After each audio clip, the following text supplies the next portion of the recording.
નમસ્કાર, સમાચાર જસ્ટિસ સાથે હું છું ધ્રુવેશા. આપની સાથે સમાચારોની શરૂઆત કરીએ. મુખ્યમંત્રી ભૂપેન્દ્રભાઈ પટેલે નર્મદા મૈયાની પૂજા કરી. નાંદોદના રામપુરા ઘાટે પરિક્રમાર્થીઓ સાથે સંવાદ. ઉત્તરવાહિની પંચકોશી પરિક્રમા વ્યવસ્થાનું નિરીક્ષણ કર્યું. પૂજાર્ચના બાદ શહેરાવ ઘાટ સુધી પદયાત્રા કરી.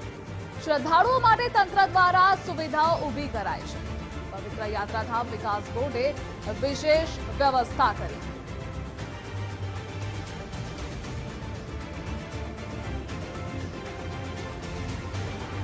નર્મદા માતાજીની પણ તમે પરિક્રમા જે કરી રહ્યા છો અને એ પરિક્રમામાં તમને કંઈક પણ હજુ એમ લાગતું હોય કે આવો નાનો મોટો સુધારો કરવો જોઈએ.